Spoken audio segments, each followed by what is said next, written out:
I have sat in a great many rooms built to make a man feel small. This was the one that came closest to succeeding, and it is the one I think about most, because it is the only one where I watched the smallness travel the wrong way down the table and settle, cold and final, on the beings who had built the room to hold it. They called it the Concordant Registry of Recognized Peoples. Not a court, they were careful to tell you, not a war council, not even in the strict sense a government. It was an archive that had learned to speak. Its entire authority, the whole of the power it had accumulated across what its own clerks estimated at 9,000 years, came down to a single act performed with enormous ceremony: the decision of whether a species was written into the record of existing peoples, or whether it was not. A name on the register was a people. A name struck from the register was a rumor. And a species that had never been entered at all was, in the plain language of their law, an empty stretch of sky. I was a military attaché. I want to be precise about that because in the years since, the story has been retold in ways that make me into something I was not. I did not negotiate. I did not threaten. I carried no instrument of state and no authority to bind my own people to anything. I was a serving officer seconded to a joint oversight mission. One of the small, dull postings a large service hands to a man in the back half of his career. The kind of posting that is meant to keep him near the machinery of diplomacy without ever letting him touch a lever. My job that day was to sit in the observer's gallery, to watch, and to file a report that perhaps 4 people would ever read. I filed the report. It was, I am told, the shortest report in the history of the mission. It read in full: "The registry has learned what the record cost them." I could think of nothing to add and nothing that needed adding. Everything that mattered had happened in the space of a single afternoon, under a great glass dome, and no report I could write would carry the weight of the light in that room. So I did not try. I wrote the one true line, and I signed my name, and I let the rest of it live only in the men and women who had been there to see. Let me take it in order, the way I saw it, because the order is the whole of the thing. I had been 2 years on the mission by then, and I should tell you what those 2 years were, because they are the reason I was calm in a room that was built to take a man's calm away from him. A military attaché on a joint oversight mission does very little that anyone would call important. You attend. You are shown the parts of the machinery that the host body wishes an outsider to see, and you are steered with great courtesy away from the parts it does not. You write your assessments and you send them home, and you learn slowly the grammar of a civilization that is not your own. Which of its silences mean assent and which mean the opposite? Which of its courtesies are real and which are the polished handles by which it moves you where it wants you? It is dull work, and it is the work of years, and it is the only work I have ever done that I would call, without embarrassment, a form of intelligence. And in 2 years of it, I had learned the shape of the registry, the way you learn the shape of a house you are not allowed into every room of. I had learned that its power was older than its buildings, and older than the Veth's memory of why they had first agreed to it. I had learned that peoples came to that chamber across their whole lives to be entered, or to contest an entry, or to be struck out, and that the striking out was the rarest and the heaviest thing the registry did, and that it did it, when it did it, with the flat certainty of a body that had never once been made to regret the doing. I had learned to sit in that gallery and feel the weight of 9,000 years pressed down through the dome, and to keep my own weight where it was. What I had not learned in that chamber, what I had learned instead in the 2 years I spent going home between sessions, to the system the registry called empty, was what a people does with 4 decades of that same certainty pointed the other way. I want to set that beside the chamber now, before I take you into the day itself, because the 2 things only make sense held together. The chamber sat under a dome of clear structural glass wide enough to hold weather. I have never in my life seen so much daylight brought indoors on purpose. It came down through the dome in a broad, even wash, the way sunlight comes through the roof of a cathedral, except that a cathedral wants you to look up, and this room wanted you to look down at the floor, down at the tiers, down at the long pale table where the matter of the day would be settled. The floor was a stone I did not recognize, veined and polished until the light pooled on it like standing water.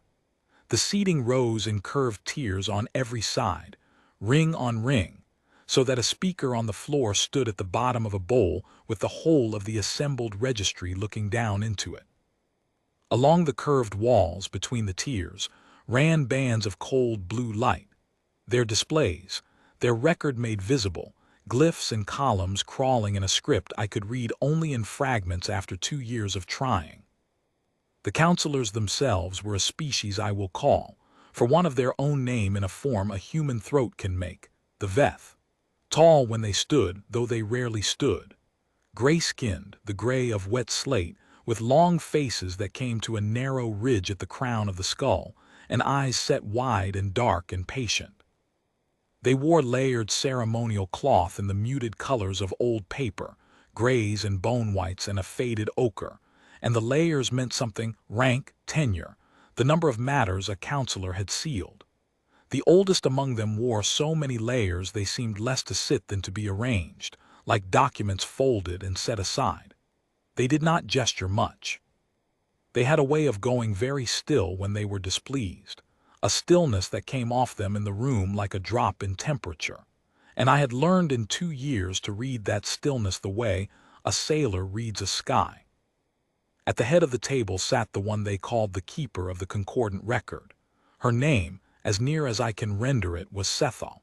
She was old even by the standards of that room, and she had held the record longer than any keeper in 11 centuries, and she had the manner of someone who has never in her life been made to wait for anything she wanted. When she spoke, the blue light along the walls seemed to lean toward her. I do not mean that as a figure of speech.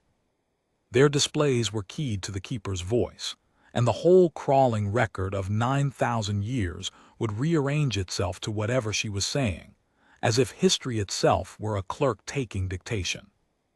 I sat in the gallery above and behind her, in the section set aside for observers from peoples the registry did not fully recognize, but had not yet decided to be rid of. There were a handful of us. A tide reader from a water world 3 tiers over. A pair of envoys from a young trading league who spent the whole session whispering to each other and to no one else. And me, the human, alone, in the plain dark coat of my service, with the single band of silver at the cuff that marked my rank, watching a body of 9,000 years prepare to renew a decision it had made about my species before I was born. Because that was the matter of the day. I had known it going in. It was the reason a military attaché had been given the seat instead of a clerk. The order of business, entered on the record in the crawling blue script and translated for the gallery in a flat synthetic voice that came from everywhere and nowhere, was this: renewal, in perpetuity, of the redaction of the Saul petitioners from the concordant record. The Saul petitioners, that was us. That was what the record called the species that had, 41 of their years earlier, come to this room to ask to be entered on the register of recognized peoples, and had been, instead, struck out. I want to be careful here because this is the part the retellings get wrong, and it matters that it be got right. They did not declare war on us. They did not vote to exile us, or burn our envoy, or sentence anyone. What the registry did was quieter and, in its own way, worse. They decided that we did not exist. The full record of the original decision was entered into the room that morning as a matter of procedure, and I sat and listened to it the way you listen to the reading of a will you were not named in. 41 years before, a human delegation had come to this chamber, the first, and until that day, the last time my species had ever stood on this floor. They had come to ask for recognition, to be entered, to have Earth's sun written into the record as the home of a people, with all the small, dry, enormous protections that entry carried. The right to be consulted before your system was crossed, the right to be named in a dispute rather than simply removed from it, the right, in the plainest terms, to be a party rather than a place. I had read that delegation's account many times before I ever took my seat. It is not a comfortable document for a serving officer of my people to read, and I will not pretend otherwise. They went with their best. A senior stateswoman who had spent her life learning the courtesies of bodies far older than her own, scientists to answer for the survey, a jurist to argue the entry. They had prepared for years. They had learned what they could of the registry's grammar, the same grammar it took me 2 years to begin to feel, and they had gone into that bowl of gray faces and made, by every account I have read, a careful and a dignified case. They asked to be written down. They did not plead. That much, at least, we did right the first time. And the registry of that day had looked at the delegation, and at the survey of our system, and at the estimate of our strength, and had made a determination that its clerks recorded in a single clean line I heard read aloud in the flat synthetic voice, while the daylight poured down through the dome. The petitioning population is assessed as pre-consequential. Entry is declined. The system is classified as uninhabited. The petition is redacted from the active record to prevent its recurrence. Pre-consequential. I had read the word 100 times in the file and it had never once stopped being obscene. It meant too small to matter. It meant a people whose existence had no bearing on the affairs of consequence and whose entry would only clutter a record kept for peoples that did. And the redaction, the striking of the petition, the classification of the system as empty was not. They had explained to the delegation with what the record called regret, an act of hostility. It was an act of housekeeping, and they had added of protection. An unentered system was a system no one had cause to visit. By declining to write us down, they said, they were placing us beyond the notice of every power that read the record, which was every power that mattered. We would be safe in our smallness, concealed, left alone. They had sold it to our delegation as a kindness. Some of the delegation, the record noted, had even thanked them. I have wondered, reading that, whether the ones who thanked them believed it, or whether they only understood that the door was closing either way and chose to walk backward through it with their dignity intact rather than be shoved. I never met any of them. They were old when I was young, and the mission that carried me here was raised by a generation that grew up on their humiliation and quietly decided what to do about it. But I think about the thanking. I think it is the most human thing in the whole record. To be told you do not matter, by a body that will not be argued out of it, and to answer with a courtesy, not because you agree, but because the courtesy is the one thing they cannot take back from you on your way out the door. The delegation went home. The system was classified as uninhabited. The file was sealed. And for 41 years, in the eyes of the only body whose eyes shaped the interstellar record, the third planet of an unremarkable yellow star had been an empty stretch of sky. Now the registry had reconvened to make it permanent. Sethal opened the session. I will not pretend I followed every word. Even after 2 years, my grasp of their high register was a patchwork, and I leaned on the flat gallery translation for the joints of it. But I followed enough. She spoke of the burden of the record. She spoke of the peoples entered upon it, some hundreds, I gathered, across the mapped volume, and of the discipline required to keep the record clean, to keep it a record of consequence and not a midden of every population that had ever crawled up out of a gravity well and learned to send a signal. A record that recognized everyone, she said, recognized no one. The strength of the concordant record was in what it declined to hold. And then she came to us. She spoke of the Saul matter, she said, with the particular care owed to old decisions. The original registry had assessed the petitioning population as pre-consequential and had classified the system as uninhabited, and in the 4 decades since, she said, nothing in the record had disturbed that assessment. The system had generated no dispute. It had raised no claim. It had crossed no border and troubled no power. It had, in the language she used, remained absent from the record in every way the record could measure. This, she said, was the proof of the original decision's wisdom. A people entered on the register left 40 years of marks upon it.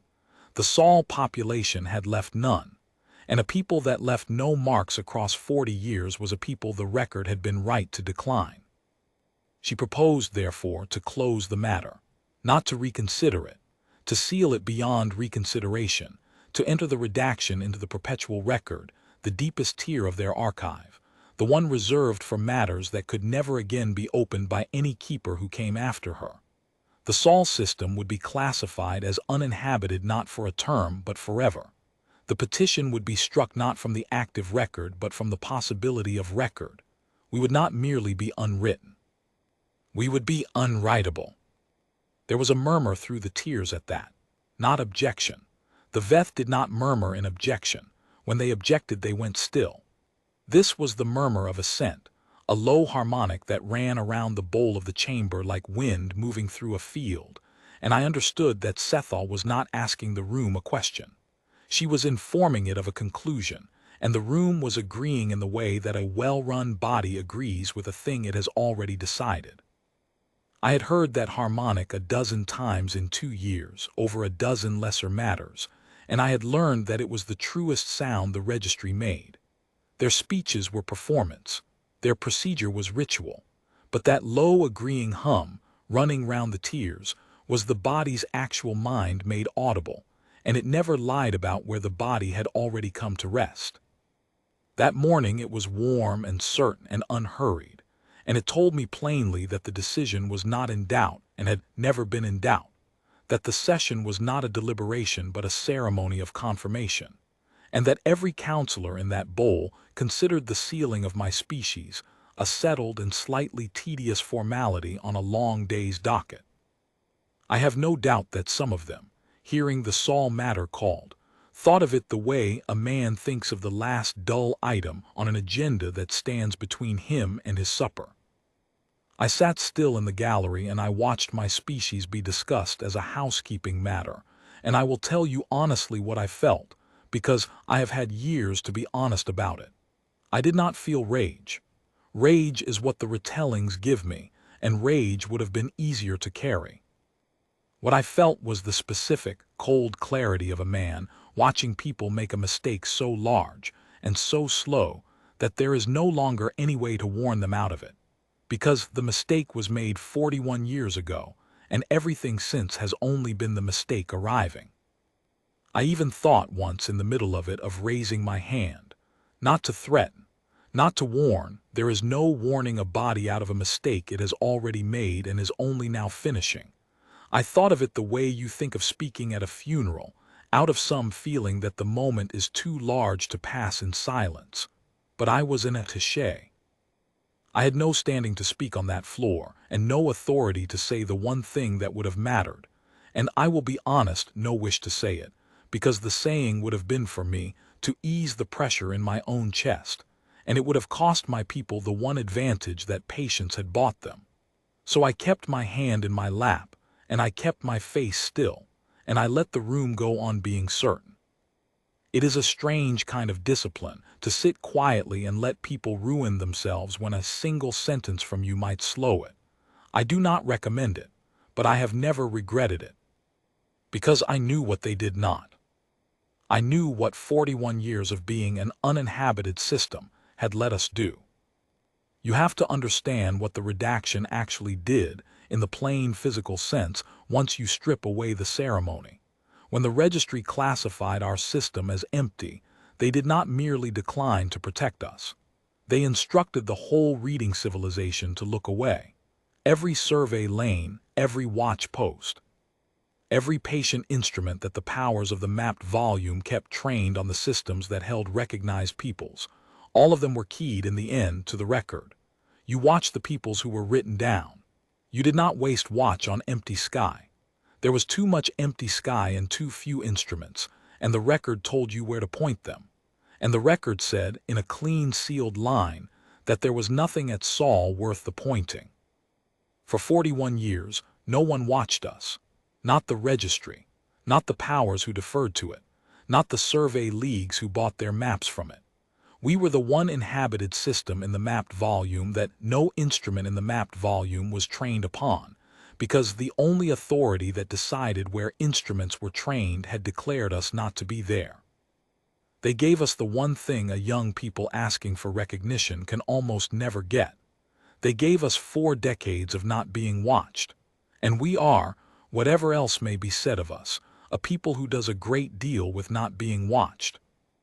I had seen the shape of it in the 2 years of my posting, in the parts of it a serving attaché is allowed to see. I had seen the yards, the ones that did not appear on any lane, worked in the dark of a system no chart admitted held anything to work in. I had seen the hulls come off the ways, kilometer on kilometer of them, in a silence that was not secrecy so much as the plain quiet of a people building at home, with the shutters closed because a body of 9,000 years had assured the neighborhood there was no house there at all. I had seen the crews trained, the doctrine written, the whole slow architecture of a serious power raised in the one place in the mapped volume where no serious power was looking. We had not built it in defiance of the redaction. We had built it in the shelter of the redaction. The redaction was the roof over the whole of it. I want to be plain about how that felt, going back and forth between the two of it, because it is the thing I understood that the registry did not. Each time I returned home from the mission, I came from a chamber where my species was a housekeeping matter to a system that was, quietly and without any hurry at all, becoming something the mapped volume had no word for. There was no swagger in it. That is the part the tellings never get. We did not build in anger, and we did not build for a day of reckoning we had circled on a calendar. We built the way a people builds when it has been told, by the only authority that counts, that no one is watching and no one will come, which is to say, we built without the 1,000 small compromises that a watched people makes. We did not have to hide the yards behind a plausible story, because there was no one to tell the story to. We did not have to pace ourselves to avoid alarming a neighbor, because the record had abolished the neighbors. We had been handed, by the very act that was meant to erase us, the one condition under which a young people can become a serious one. 41 years in which our growth was accountable to no one but ourselves. And I had watched the men and women who ran the yards, and the ones who trained the crews, and the ones who wrote the doctrine, and not one of them ever spoke of the registry with heat. They spoke of it when they spoke of it at all, the way you speak of a landlord who has forgotten he owns the building. Let him forget, was the whole of the attitude. Let the record say what it says. We knew what the record was for. It was for telling the powers of the mapped volume where to point their instruments, and it was pointing them everywhere but here, and every year it went on doing that was a year we banked. The redaction was not our wound. It was our cover, and a people that has been handed cover and knows what to do with it does not waste its breath cursing the hand. And I had seen, 3 days before I took my seat in that gallery, the fleet leave the yards. I did not know precisely where it was as I sat there. I was an attaché. I was not read into the movement of the fleet, and I would not have carried that knowledge into a registry chamber if I had held it. But I knew it had left. I knew the heading.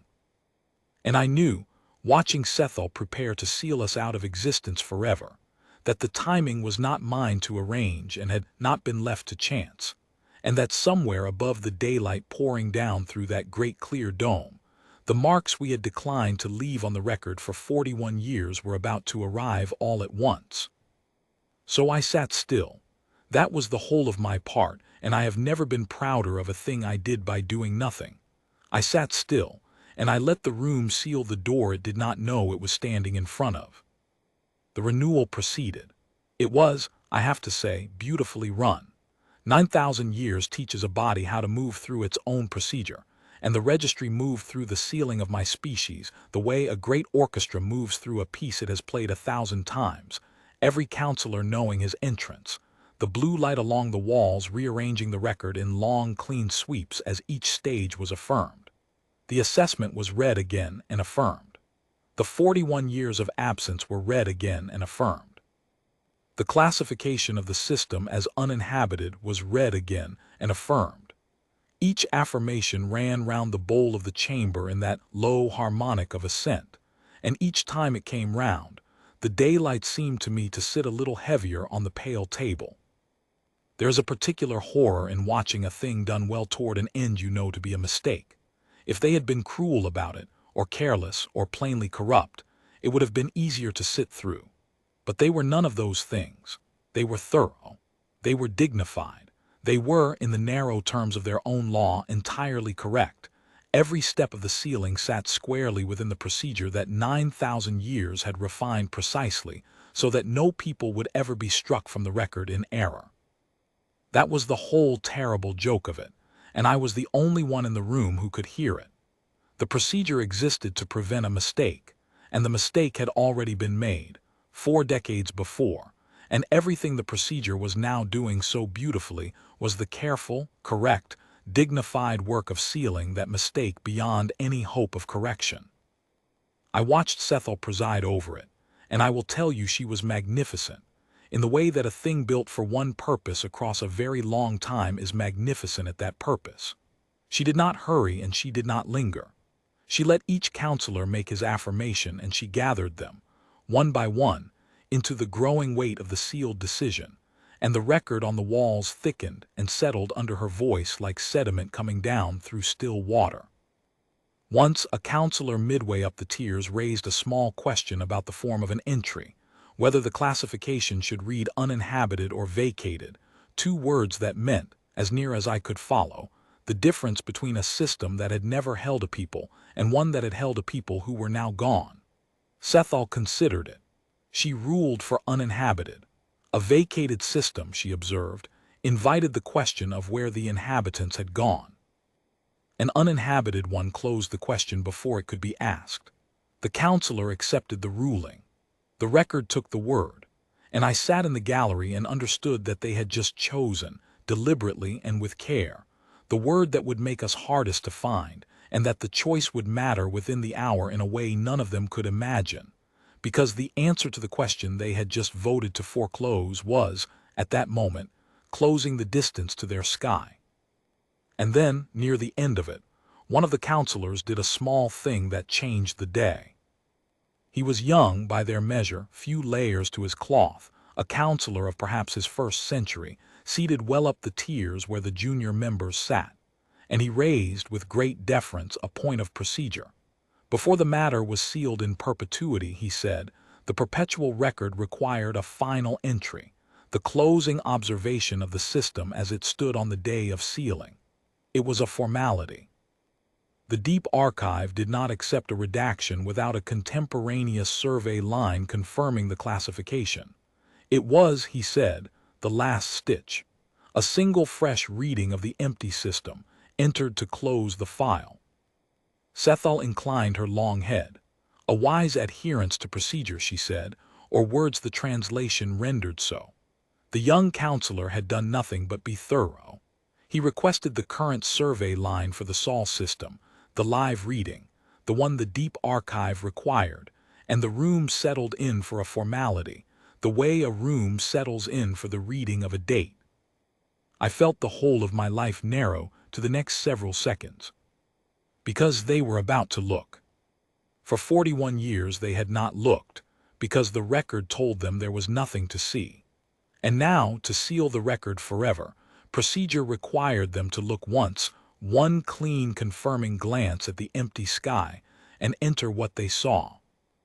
The blue light along the walls gathered and turned. A counselor at the survey station. There was a station, low on the floor, where the live instruments of the registry's own watch reported, bent to his work. And I watched the keeper of the concordant record, the being who had held the record longer than any keeper in 11 centuries, wait with perfect composure for a formality that was about to stop being one. The survey line did not come. I do not mean it came late. I mean the counselor at the station bent to his instruments and reached for the reading, and did not find the reading he was reaching for, and I watched from the gallery, above and behind, in the one seat in the room with a clear view of a Veth counselor's face going from certainty to the first cold edge of doubt. I watched him do it a second time, and a third. His long gray hands moved over the station with a care that was becoming, second by second, something else. I understood, watching him, what had happened, before he understood it himself, because I knew the thing he did not. He was doing exactly what he had done 10,000 times. He was asking the instrument for the state of a system, and the instrument was answering, and the answer was not the difficulty. The difficulty was that the answer did not match the record, and in 9,000 years, the instrument and the record had never once failed to match, because the instrument was pointed by the record and reported on the systems the record named, and the record named this one empty. He was, I think, at that moment, doing the thing a careful man does when a trusted tool gives him an impossible number, checking the tool, checking his own hand on it, checking a third time to rule out his own error before he will let himself believe the number. He was not yet frightened. He was still in the country before fear, the small, clean country of a professional confronting a fault he assumes must be his own. I watched him leave that country. I watched it in the set of his shoulders, and the stillness that came into his hands when they stopped moving over the station, the particular stillness of a man who has just accepted that the tool is not broken. Sethal asked a question. The flat translation gave it to the gallery a beat behind, the survey line. The counselor at the station answered, and here the translation caught up and gave me the answer whole, and I have carried the flat synthetic delivery of it in my ears for years, because a machine voice reading disaster is somehow worse than any scream a throat could make. He said the system was returning a reading he could not enter. He said the classification of uninhabited could not be confirmed. He said, and the translation gave it exactly, without inflection, in the same tone it had used for the date, that the instrument was reporting mass in the Sol system consistent with a constructed presence, and that the presence was underway, and that it was no longer in the Sol system. There was no murmur then. I have told you that the Veth go still when they are displeased. This was a different stillness. This was the stillness of a body that has just heard a word it does not have a procedure for, in a room whose entire authority is that it has a procedure for everything. And into that stillness, the young counselor, the thorough one, the one who had asked for the last stitch, said the second thing that changed the day. He said, with the deference gone out of his voice and something raw come into it that the translation could not smooth over, if the presence has left the Sol system, then where is it? The survey counselor did not answer with his voice. He answered with the record. He turned the live reading of the registry's own watch onto the great displays along the curved walls, so that the whole chamber could see what he was seeing, and the crawling blue script of 9,000 years was swept aside all at once and replaced by a single feed, and the feed was not of the Sol system. It was of the dome.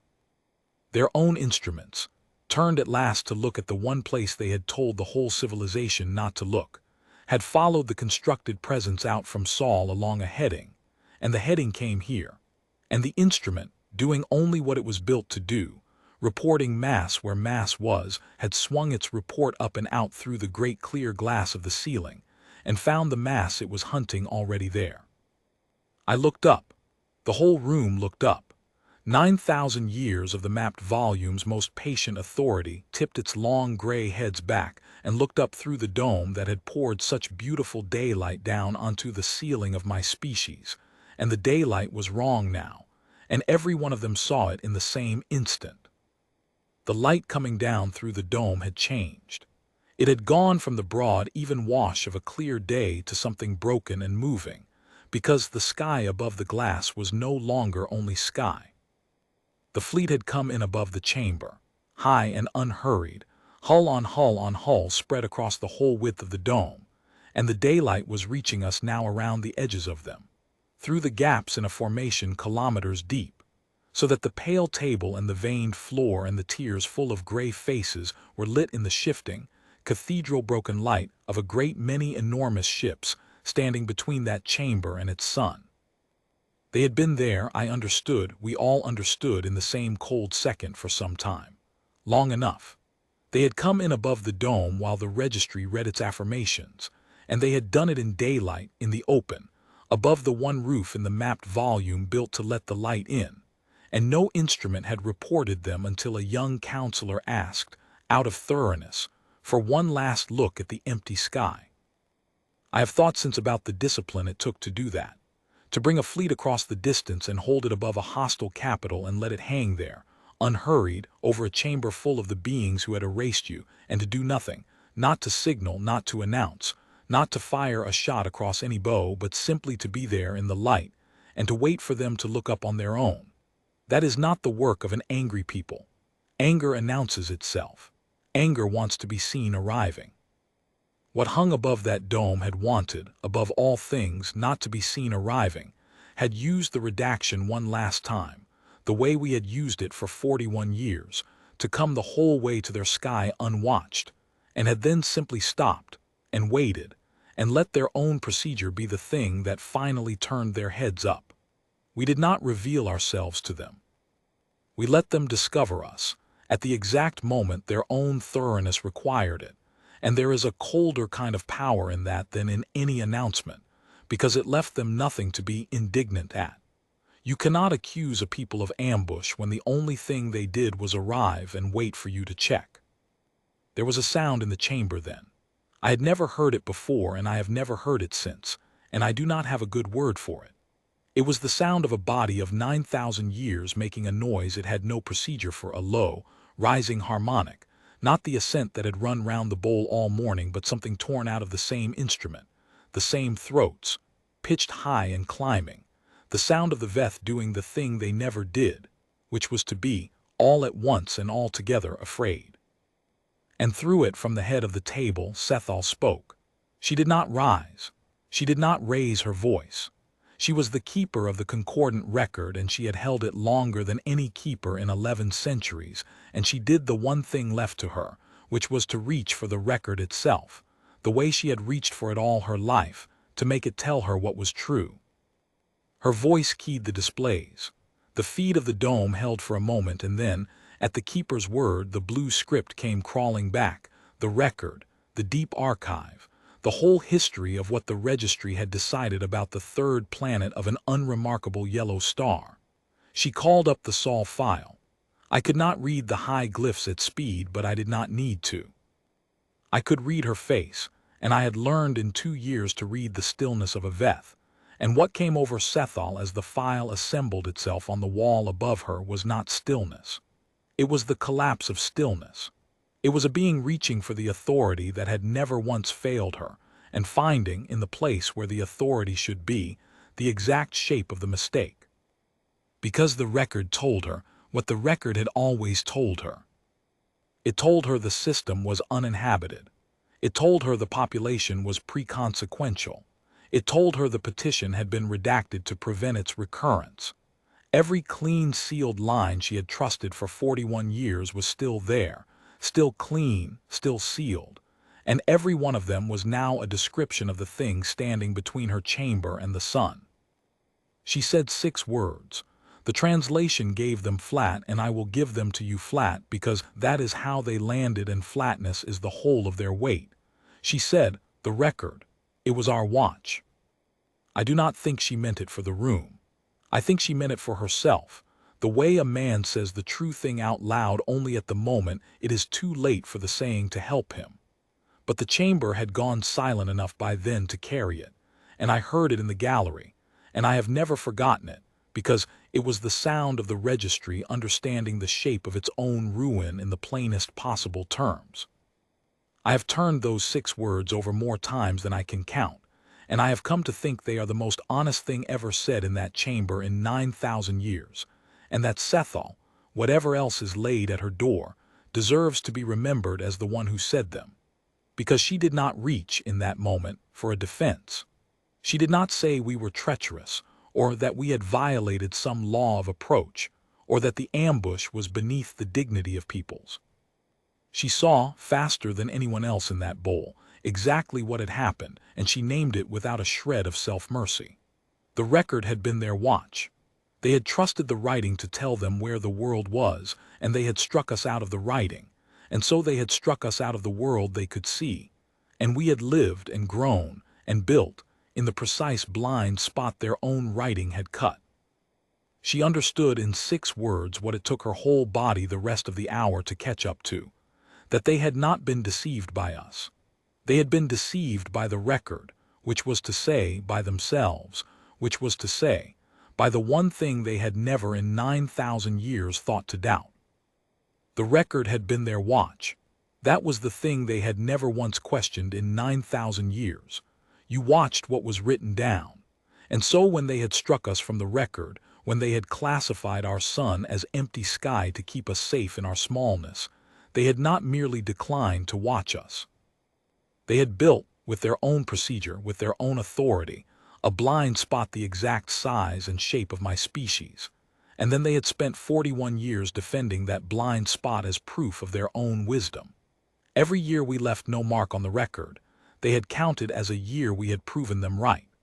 And every one of those years, in the dark of a system no instrument was trained upon, we had been building the thing that was now spread across their sky. They had not failed to see us coming. Far worse than that.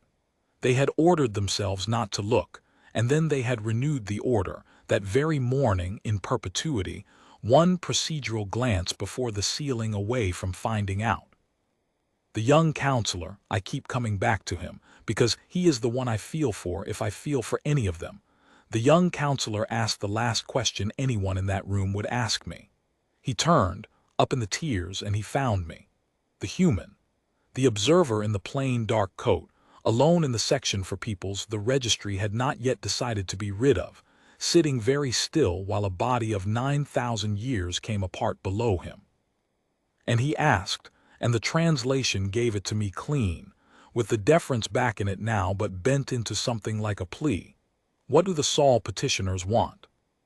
I want to be exact about what I did, because this is the part the retellings inflate the most, and the inflation is a small lie that spoils a true thing. I did not make a speech. I want that on the record more than I want anything else on the record. I have read the versions where the human stands and delivers 3 paragraphs about the resilience of the species and the folly of the arrogant and the reckoning of the small, and every one of them is a lie, and every one of them makes us into exactly the kind of people who would need to say all that, which is to say, not the people who were standing over that chamber that morning. I was a military attaché with no authority to speak for my government, and I did not speak for my government. I stood, because a man stands when a council of 9,000 years turns to ask him a question, out of my own manners and not their protocol, and I let the silence sit for a moment, the way you let a silence sit when the silence is doing your work for you. The broken daylight of the fleet moved across the pale table. The torn harmonic of the frightened Veth had died away to nothing, and the great chamber built to make a man feel small was quieter than I imagine it had been in 9,000 years. And I said the only thing I had the standing to say, which happened also to be the only thing that needed saying. I said, we want to be entered on the record. That was all. 4 decades ago, a human delegation had stood on that floor and asked for exactly that, and had been told they were too small to matter, and had been struck out to keep them safe in their smallness. And now the asking was back, in the same 4 plain words, in a room where the answer had already arrived through the roof. I did not have to say what it would mean if they declined again. Every counselor in that bowl was standing in the shifting light of what it would mean. I did not have to name the fleet or number it or threaten with it. The threat, if it was a threat, had been built and delivered by 41 years of their own procedure, and my saying anything about it would only have made it smaller than it was. I asked to be written down, and I let the room understand in its own time, in the light coming broken through its own beautiful dome, that this time the record would say whatever we told it to say, because we were no longer a name in their archive. We were the thing their archive had been keeping them from seeing. Sethal did not answer at once. I will give her this much at the end.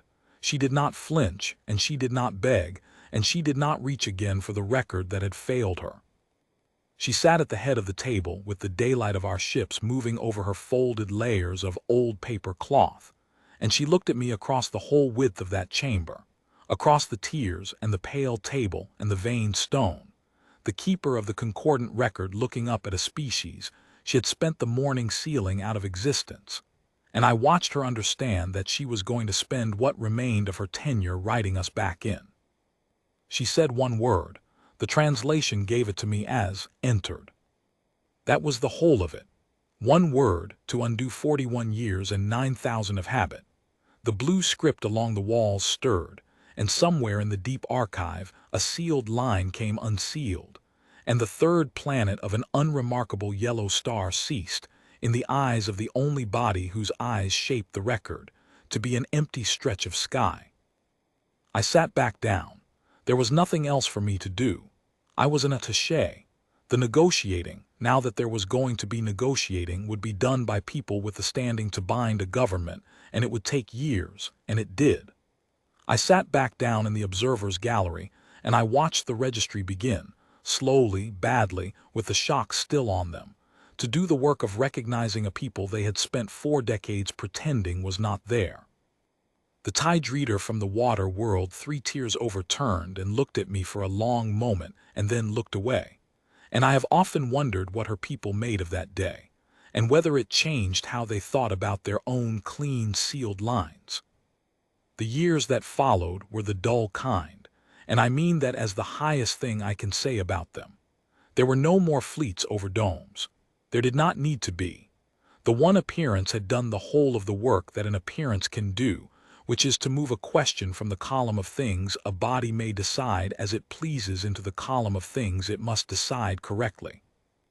Our government sent its proper delegation, not the old one was long gone, but their inheritors, raised on the account of what had been done to their elders and schooled with great care in how not to repeat it. They did not go in anger. They did not go to gloat. They went to be entered on terms, with all the small, dry, enormous protections spelled out and signed. And they got them, one clause at a time, across 4 years of the patient grinding work that is what victory actually looks like when the fighting has been made unnecessary. I stayed for the first 2 years of it, and then I was rotated home. My dull posting having become, without my doing anything but sitting still at the right moment, the most consequential of my career. I have been asked about it many times since. I have been asked whether I was afraid in the gallery when the light went wrong. I have been asked what I felt when Sethel said the word that undid 41 years, and I have never given a satisfying answer, because the true answer disappoints the people who ask it. They want the moment to have been large inside me the way it was large in the room. It was not. Inside me it was quiet, and it was mostly sorrow, and the sorrow was not for us. I filed my report. The registry has learned what the record cost them. 4 people read it. It was enough. I have thought a great deal in the years since about the kindness they believed they were doing us. That is the part I cannot get past, and it is the part I want to leave you with, because it is the part that is true about more than one council in more than one chamber. They did not hate us. I want to be fair to them. They did not. When they struck us from the record, they truly believed they were sheltering us, placing a small, young, inconsequential people beyond the notice of powers that might have done us harm, sparing us the dangers that come with being seen. They thought they were closing a door in front of us to keep the weather off. They never once considered that a people left alone behind a closed door, in the warm and the quiet, unwatched by anyone, might simply use the shelter, might build, might grow into the exact consequence they had assessed us as lacking, precisely because they had told the whole civilization there was nothing behind the door to watch.